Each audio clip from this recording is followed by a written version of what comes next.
7 ذوالحجہ 317 ہجری کو بحرین کے حاکم ابو طاہر سلیمانی نے مکہ مکرمہ پر قبضہ کر لیا۔ خوف و ہراس کا یہ عالم تھا کہ اس سال حج بیت اللہ نہ ہو سکا، کوئی بھی شخص عرفات نہ جا سکا۔ انا للہ و انا الیہ راجعون۔ یہ اسلام میں پہلا ایسا موقع تھا کہ حج بیت اللہ نہ ہو سکا۔ اسی ابو طاہر نے حجر اسود کو بیت اللہ سے نکالا اور اپنے ساتھ بحرین لے گیا۔ پھر بنو عباس کے خلیفہ مقتدر نے ابو طاہر سے معاہدہ کر کے فیصلہ کیا اور 3000 دینار دیا اور حجر اسود خانہ کعبہ کو واپس کیا گیا۔ یہ واپسی 339 کو ہوئی، گویا کہ 22 سال خانہ کعبہ حجر اسود سے خالی رہا۔ جب فیصلہ ہوا کہ حجر اسود کو واپس کیا جائے گا تو اس سلسلے میں خلیفہ وقت نے ایک بڑے عالم محدث عبداللہ کو حجر اسود کی وصولی کے لیے ایک وفد کے ساتھ بحرین بھجوایا۔ یہ واقعہ علامہ سیوطی کی روایت سے اس طرح نقل کیا گیا ہے کہ جب شیخ عبداللہ بحرین پہنچے تو بحرین کے حاکم نے ایک تقریب کا اہتمام کیا اور ان کو بتایا گیا کہ اس تقریب ہی میں حجر اسود کو ان کے حوالے کیا جائے گا۔ اب انہوں نے ایک پتھر جو خوشبودار تھا خوبصورت غلاف سے نکالا گیا کہ یہ حجر اسود ہے، اسے لے جائیں۔ محدث عبداللہ نے فرمایا کہ نہیں، بلکہ حجر اسود میں 2 نشانیاں ہیں، اگر اس میں یہ نشانیاں پائی جائیں تو یہ حجر اسود ہوگا، ورنہ یہ حجر اسود نہیں ہے۔ ایک تو یہ کہ حجر اسود ڈوبتا نہیں ہے، دوسرا یہ کہ آگ سے بھی گرم نہیں ہوتا۔ اس پتھر کو جب پانی میں ڈالا گیا تو ڈوب گیا، پھر آگ میں اسے ڈالا گیا تو سخت گرم ہو گیا، یہاں تک کہ پھٹ گیا۔ محدث عبداللہ نے فرمایا یہ ہمارا حجر اسود نہیں۔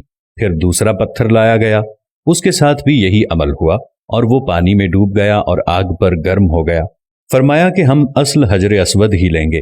پھر اصل حجر اسود لایا گیا اور آگ میں ڈالا گیا تو ٹھنڈا نکلا، پھر پانی میں ڈالا گیا تو پھول کی طرح پانی میں تیرنے لگا۔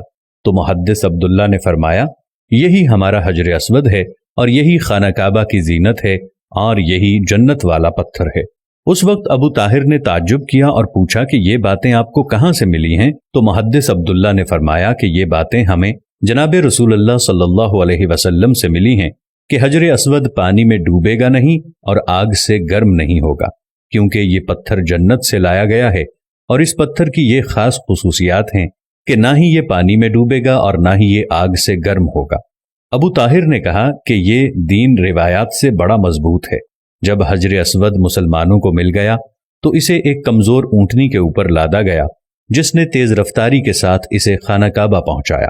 اس اونٹنی میں زبردست قوت آ گئی کیونکہ حجر اسود اپنے مرکز بیت اللہ کی طرف جا رہا تھا، لیکن جب اسے خانہ کعبہ سے نکالا گیا تھا اور اسے بحرین کی طرف لے جا رہے تھے تو جس اونٹ پر لادا جاتا تھا وہ مر جاتا، حتیٰ کہ بحرین پہنچنے تک 40 اونٹ اس کے نیچے مر گئے اور ایک کمزور سی اونٹنی نے بحرین سے واپس بیت اللہ کی طرف وہ سفر بہت آسانی سے طے کر لیا۔ کیا خوبصورت شان ہے میرے اللہ کی، کیا خوبصورت شان ہے میرے نبی کی، اور کیا خوبصورت شان ہے اس حجر اسود کی کہ جو جنت کا پتھر ہے۔ اللہ تعالی ہم سب کو، آپ دیکھنے والوں کو، تمام کو حجر اسود کی زیارت نصیب فرمائے، ہم سب کو خانہ کعبہ کی زیارت نصیب فرمائے، آمین ثم آمین۔